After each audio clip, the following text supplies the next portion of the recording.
ಚತುರ್ಮುಖನಾದ ಬ್ರಹ್ಮನನ್ನು ಕುರಿತು ತಪಸ್ಸನ್ನು ಮಾಡುವ ಸ್ಥಳ ಹೀಗೆ ಶ್ರೇಷ್ಠವೆನಿಸುವುದು. ಹೀಗೆ ಕುಳಿತು ಘೋರ ತಪಸ್ಸನ್ನು ಮಾಡುವನು ಸಹರತೆ. ಆಯ್ತು, ಇಲ್ಲೇ ಕುಂತು ಬಿಡು ಸ್ವಾಮಿ.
ನಮೋ ನಮೋ ಬ್ರಹ್ಮದೇವ, ನಿನಗೆ ನಮೋ ನಮೋ.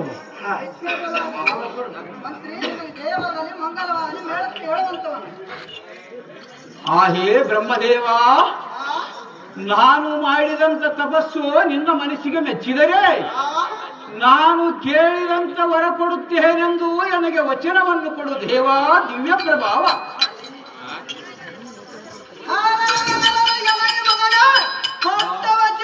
ಎಂದಿಗೂ ನಾನು ತಪ್ಪಲಾರನು.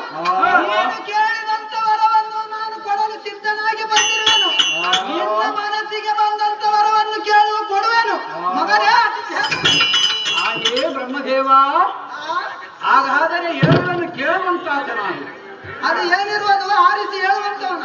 33 ಕೋಟಿ ದೇವತರಿಂದ, 66 ಕೋಟಿ ರಾಕ್ಷಸರಿಂದ, ಯಕ್ಷರಿಂದ, ಸಿದ್ಧ ಸಾಧ್ಯರಿಂದ, ಗರುಡ, ಗಂಧರ್ವ, ಕಿನ್ನರ, ಕಿಂಪುರುಷರಿಂದ, ನರರಿಂದ, ಮೃಗಗಳಿಂದ, ಭಕ್ತಿ ಸಾಯುಧಗಳಿಂದ, ನೀನು ಸೃಷ್ಟಿಸಿದ ಯಾವ ಜೀವಿಯಿಂದಲೂ ಸೂರ್ಯನು ಇದ್ದ ವೇಳೆ, ಸೂರ್ಯನು ಇಲ್ಲದ ವೇಳೆ, ವಸ್ತುವಿನ ಹೊರಗೆ, ವಸ್ತುವಿನ ಒಳಗೆ, ಆಕಾಶದಲ್ಲಿ ಆಗಲಿ, ಭೂಮಿಯಲ್ಲಿ ಆಗಲಿ, ಹಗಲಿನಲ್ಲಿ ಆಗಲಿ, ರಾತ್ರಿಯಲ್ಲಿ ಆಗಲಿ, ಆ ವಿಷ್ಣುವಿನಿಂದ, ಶಿವನಿಂದ, ನಿನ್ನಿಂದಲೂ ಸಹ ಮರಣವೇ ಬರದಂತ ವರವನ್ನು ದಯಪಾಲಿಸಬೇಕು ನಾಥ.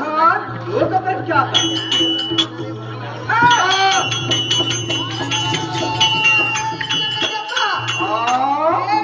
ವರವನ್ನು ಕೊಡುವೆನು. ನಾನೊಂದು ಮಾತು ಹೇಳುವೆನು, ಚೆನ್ನಾಗಿ ಕೇಳುವಂತ. ಹೇ ತಾತನಾದ ಮುಖ್ಯಜ್ಜನೆ, ಅದು ಏನು ಉಳಿಯಿರುವುದು ಚೆನ್ನಾಗಿ ಹೇಳುವಂತ.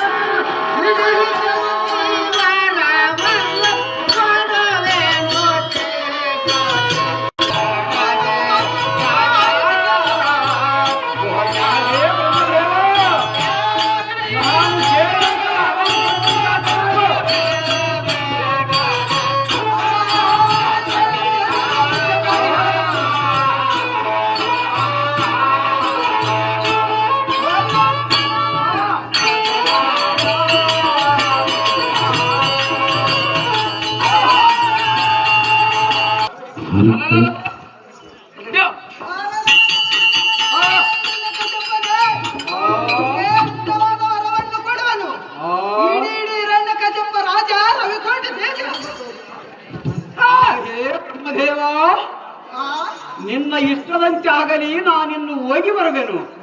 ನನಗೆ ಅಪ್ಪಣೆಯನ್ನು ಕೊಡು ದೇವಾ ದಿವ್ಯ ಪ್ರಭಾವ.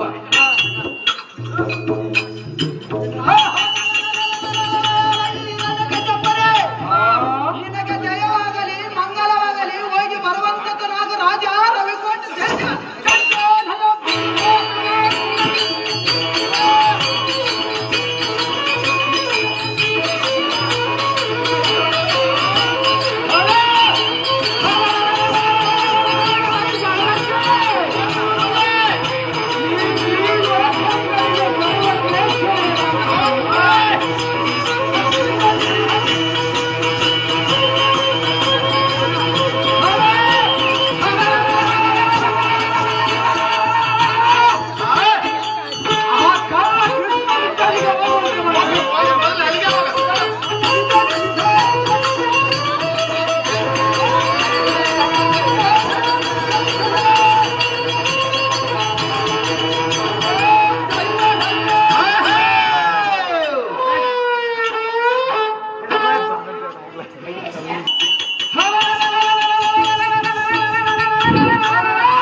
ಸಾರಥ್ಯ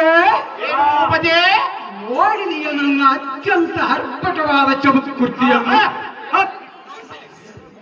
ಆ ಚತುರ್ಮುಖನನ್ನು ಕುರಿತು ಯಾರಿಂದಲೂ ಮರಣವಾಗದಂತ ವರವನ್ನು ಪಡೆದುಕೊಂಡಿರುವನು. ಇನ್ನು ಯಾತಕ್ಕೆ ತಡ?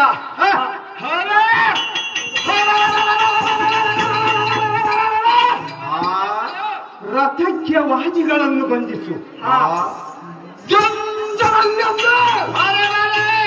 ಜೈಭೇರಿಯನ್ನು ವರ್ಗರಿಸು. ಬೇಡು ಮೊದಲಾದ ನರಿ ನಾಯಿಗಳನ್ನು ಬಂದರೆ ಅವರನ್ನು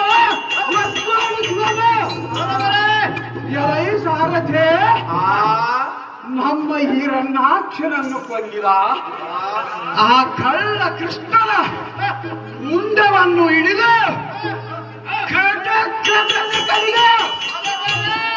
ಚಂಡಾಡದಿದ್ದರೆ ಗಂಡು ಗದೆ ಈರನ್ನ ಕಶ್ಯಪ್ಪನೆಂದು ಹೆಸರಿದ್ದ ಸ್ವಾರ್ಥಕವೇನು? ಎಲೈ ಸಾರಥೆ, ಮೊದಲು ನಮ್ಮ ಪಟ್ಟಣಕ್ಕೆ ರಥಗಳು ಸಾರಥೆ.